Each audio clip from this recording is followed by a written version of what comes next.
on n'a pas de leçons à recevoir des uns et des autres et que nous sommes un État souverain. Bon, malheureusement, le parrainage, c'est un cas bi nga xamante ni le prochain président, avec l'opposition qui sera là, n'est-ce pas, c'est un problème à régler. Abdou Sané, est-ce que du opposition bi ci boppam moo seetaan parce que Cheikh fàttali na ko depuis 2019 ñoo ngi traîner problème parrainage bi est-ce que taxawaay bi waroon pour que ñu appliquer décision CEDEAO bi pour que ñu jubbanti parrainage même bu ñu ko supprimer wul carrément am na.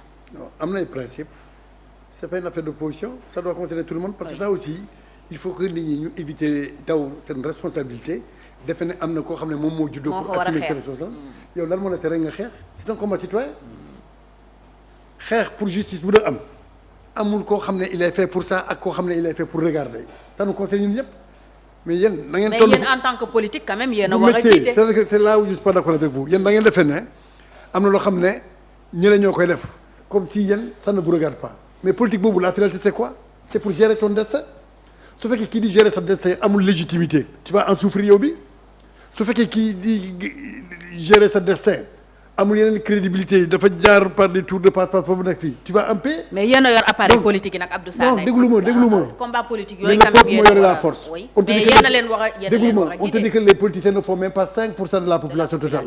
Donc sur 17 millions ils ne font même pas 2%. C'est-à-dire qu'ils sont minoritaires. Même politiciens ils sont humbles pour reconnaître carrément que le seul pouvoir réel c'est celui du peuple.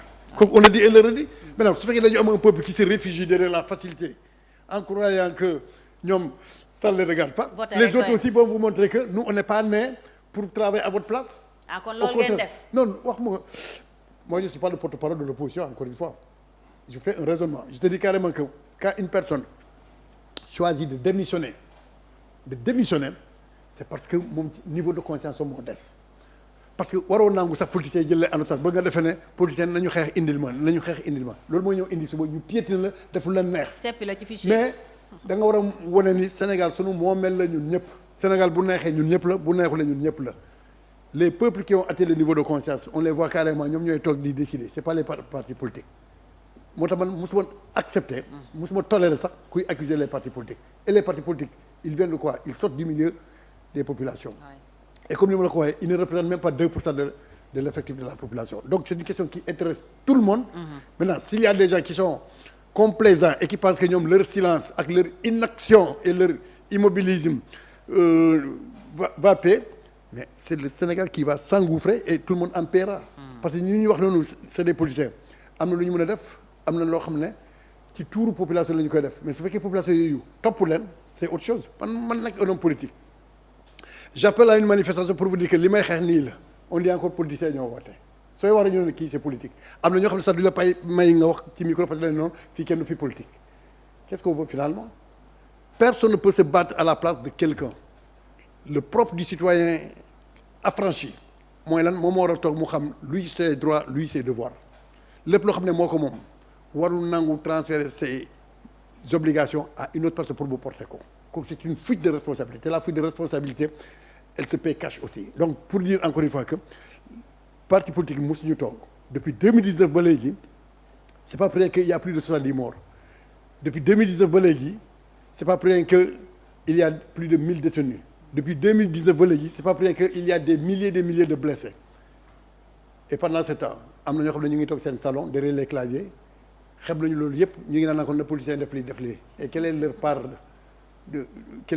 de responsabilité dans la conduite de notre nation le développement du pays ñun ñëpp le concerne donc ça il fallait que ma def la mise au point encore une fois tout est parti pour être faussé léegi c'est au peuple de prendre ses responsabilités parce que confiscation de la volonté populaire on tend vers ça gis nga fichier bi ñoom ils ont fait une chose c'est-à-dire que dans les zones où ils pensent être faibles foofu la ñuy saboter le fichier dans les zones où ils pensent qu'ils sont forts ñu bàyyi ko pour pouvoir demain dès le premier tour am un grand déséquilibre nga xam ne par exemple tel fief di nga dégg 200 000 électeurs la et l'autre nga xam ne ils sont faibles nga dégg ni baissé na trop ñu naan oui le taux de participation est faible alors que c'est pas le taux de participation qui est faible on a tout fait pour écarter les gens c'est-à-dire yow da ngay ñëw pour voter le jour J on ouvre le registre kenn gisul sa tour nga dem et comme vous ne vous accumulez pas personne n'est là pour faire le compte les gens vont dire ah fii de bi yoon nit ñi génnuñu c'est pas que nit ñi génnuñu dañ leen écarter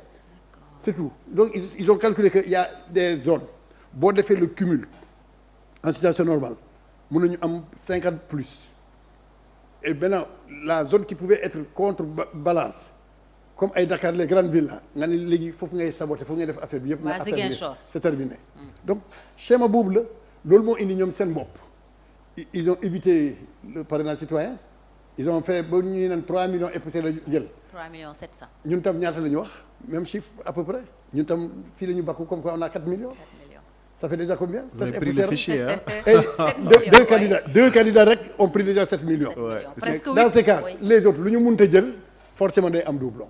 lu ñu mënta jël forcément day am doublon. Même côté boobu war nañu ko réglementer fi nga soxla 40 000 pourquoi chercher des millions?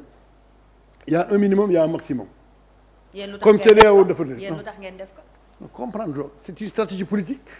C'est une stratégie politique, c'est tout. Mais ñun on a utilisé notre kii citoyen carrément.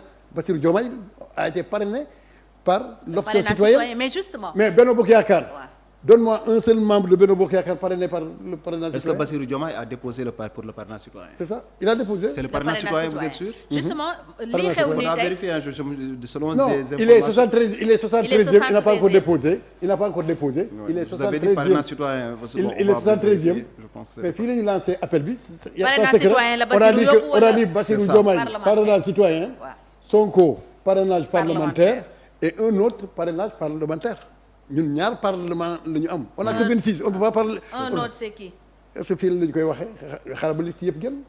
Ah, Nous, on a kon da parrainé. ngeen a am plan C. Le mot plan fii laa la wax génne loolu il y a pas de plan. waaw mais déedéet mënuma bañ a wax plan. Ce qu'on appelle plan c'est la planification. C'est différent, ça c'est autre chose. Kii du benn planification. D'accord. On est à l'ère des stratégies. Toute stratégie n'est pas planification. Planification et stratégie. Donc, la planification est un aspect de la stratégie de développement. Est un aspect de la stratégie de développement mais n'est pas. D'accord. Voilà. kon à part Sonko Diomaye am nga beneen candidat bu ngeen investir.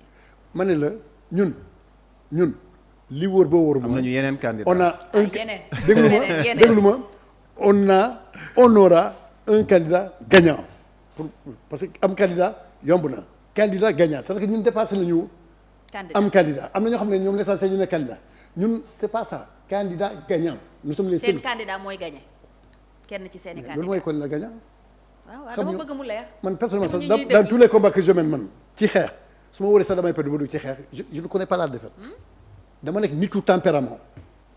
nitu tempérament soo may invité ci affaire tempérament ma woon la ko te tu vas perdre kooku moom jarul sa wax donc nous allons pour gagner dépasser nañu fi ñu dem pour formalité dem pour gagner un seul objectif leneen amul leneen lu Amul mun a am leneen. lu dul lii boo déggee nii kon defu leen sax focus ci candidature Ousmane Sonko alors. mais luy loolu mais Ousmane Sonko est candidat gagnant c'est tout il a ses 13 parrains députés il a le moom moo gën a am sécurisation ah mais dossier am leeragul de. ci yow c'est la seule personne à dire que leeragul ah déposé na ko lu tax ngeen am si xel ñaar ba dugal yeneen candidat si vous étiez aussi sûr. du question de la xelu- candidature de du Ousmane Sonko. du question xelu ñaar c'est-à-dire que am na fooy tollu sa doole mën na la may yenn démonstration de force la pour wane carrément que nous sommes capables de faire ça am na ñu jiitu déjà Ousmane et seen parrainage bi jàll na. mais dañ kooku leen ñu di la dégg ñoo xam ne def non Abdou avec Sané zéro xaaral faute dañ leen dégg ñu naan bu Sonko bu jàllul na Bassirou jàll foo ko déggee. dégg naa nga koy wax. waaw mais dégg naa ko lu nekk ngay dégg demal marché lu nekk ngay dégg demal hôpital lu nekk ngay dégg lu tax ngeen dugal demal ñaari garage, candidat- lu nekk wala ngay lu tax ngeen dugal ay candidat ay dégg naa ko ak les voix ñaar. autorisées bokkul dégg naa ko man lu nekk laay dégg mais ci lu nekk laay dégg. ci te journaliste ci da ngay seppi. dëgg la am na loo mais- mën a accepter ak loo warul waaw accepter. mais d'accord Voilà. mais li ma lay wax nii déggee ba ko ci mbedd mi ñu bokk ci yéen ñoom ñoo wax bu Sonko bu jàll. quel est bu leur Bassirou niveau de dina jàll. responsabilité quel est leur niveau de responsabilité. d'accord léegi dama bëgg a xam. ñun on fait plus de X millions mais il n'est pas dit que tu es membre forcément et cetera. Voix tout est autorisée, hiérarchisé. Quelles sont les voies autorisées nga jox ma benn voie autorisée fii on est à la télé à la minute parce que suñu booy ci réseau yi la ñu nekk. ils vont réagir pour te dire que non. li ma bëgg a xam Amul. mooy li ma bëgg a xam mooy yéen. nous on gagne c'est que le problème mooy lan. Ak ku mun le a gagner. 25 février 2024 heure bi mënoo ma jot au téléphone. parce que day fekk en ce moment ñu nekk ci beneen niveau heure bi mënoo ma jot téléphone. ah faroo boobu ba pare nga nekk du la jot. on gagne on gagne. Cheikh man de su ma yóbboo ci débat bi dootuma xamante lu ma non koy c'est wax. parce que là le 25 février à pareille heure ñun dépassé xam nga les autres sont en train de compter ñun lu ñu wax c'est clair à partir de midi déjà. Gagné ngeen. déedéet nañu retirer tous nos bulletins gars yi continuer avec les bulletins des autres et on est sûr de passer au first round. ok doole yemul xam nga pourquoi les résultats avec les fuseaux horaires vont commencer à tomber à part de la diaspora il y a 2 heures de différence foofu la affaire yi di commencer di alerter ñun quand il est 18 heures fii déjà les résultats sont sortis de l'autre côté dans les pays de l'Est depuis 16 heures. C'est vrai. C'est comme ça que ça vient. Donc am na heure boo xam ne ce qu'il faut pour le premier tour déjà ñun am nañu ko avant yeneen. kon ci diaspora bi ngeen ko gën a séntu. comprendre li may wax de les tendances au niveau des élections fii. Ce n'est jamais faux. Dès qu'on commence ñu naan Italie. oui Sonko 90%. suivi de Amadou Ba 1,5% nangam. C'est comme ça non. nga ñëw ñëw ba pays Afrique. En fonction fuseau horaire yi parce qu'il y a des pays africains fii ñu bëri dañ ko fàtte. Il y a 2 heures de différence entre ñu. ñun ak Nigéria c'est 2 heures. Donc résultats yooyu ça vient avant la clôture de nos bien sûr résultats. bureau avant ñuy tëj Donc ce qui fait que on a déjà une idée par rapport à ces tendances-là. tendance yi commencé na Ensuite en dehors des grandes capitales comme Dakar nga xam ne ñoom seen affaire day def ba minuit mu am yeneen zones yi nii périphériques yoo xam ne à 20 heures déjà la cause est entendue. Et on est tellement organisé que tout est coordonné. Donc moo tax ma ne la heure boobu ci beneen liggéey laay nekk moo xam ne taluma téléphone. mais est-ce que teeloo leen bàkku parce que Diomaye mi ngi ci 73e place. nan ne 93e wuñu seen i électeurs. nan ne 93e. Non, il faut vérifier hein. Pour nan Diomaye il faudra vérifier. nan ne 93e. Je pense nan ne 93e. dañ ko xam. nan ne 93e ça ne change absolument rien xam nga lu war a loolu boo demee Thiès chez Souley Diop yu mu jël ci pare amul keneen ku la ko mën a jox yow même boobu. waaw mais bu dee pare yu ñu génne ci fichier électoral bi nag. yow comprendre c'est ce qu'on appelle les kii externe yooyu ñoo gën a yomb nga roo fàtt ñeneen xam lan moo bon doublon yoo xam ne kii jël na la kii jël yooyu ñoo gën a bon. yéen ay pare sécurisé ngeen am yële moom mooy yi gars yi am on te dit indiwaatal donc ñun on sait ce que l'on fait parrainage tuuti na trop pour ñun. pour kale leen mais pour Diomaye est-ce que doo préciser parce que Cheikh insiste ñu ngi wax ne am nañu ne parrainage parlementaire la déposé. soo ma ne am na ñu ne selon les ñun par voie de presse et partout dans le monde on a dit que pour ce qui est du parrainage citoyen kii lañu koy jox. Bassirou ala Diomaye boobu ce n'est pas secret officiellement on a dit ça non. D'accord dans la presse on a dit ça non dans la presse. da nga koy confirmer et il nous restait maintenant 2 cartouches il nous restait 2 cartouches pour ce qui est du parrainage parlementaire. Les gens oublient que ñoom Guy Marius yëpp dañu waroon dem pourquoi on les a retirés parce que dañu gis ne lii des dafay serré ils n'ont pas été jusqu'au bout Souley Diop il était pressenti pourquoi lu ñu retiré ko Abbas Fall il était pressenti est-ce que continué na. El Malick est-ce que retiré na ñun dañu nekk un parti boo xam ne yàlla daf ñu may une chose ay tête kese ñoo fa nekk des hommes intelligents da ngay génne idée kenn génne idée nga toog nga remettre en question nga ne kon xaaral ma dem jàngiwaat les gens sont très forts en matière d'intelligence quand même. Combien de fois on a forcé les plans de liquidation du régime ñun foofu la ñu rawee les gens là yàlla daf ñu may une nouvelle génération de jeunes mais très calés du point de vue de la conception de l'élaboration des idées et de la mise en œuvre des idées loolu moom ça je ne cache même pas là tout ce qui est informatique amul loo xam ne mën nañu jaaxal par rapport aux autres là après le premier test qui est sorti 0 faute la c'est rare yaa ngi wax ay ñoom Boubacar Camara jàll nañu may ñun 0 faute taf fan la jógee nga defee ne boobu Cheikh Tidiane Dièye fan la jógee foofu ngay toog nga xam carrément ni c'est des hommes de métier ñoo fi nekk. kon Cheikh Tidiane Dièye seen candidat la. non je comprends non ay kii seen candidat seen candidat. question laa la posé parce que loolu nit ñi ko xam aussi un candidat il est national il appartient à tout le monde. mais yéen a ko ngemb. ngemb kan. Cheikh Tidiane Dièye. duggaguñu foofu xam nga lu ñuy wax candidat. c'est le 20 janvier.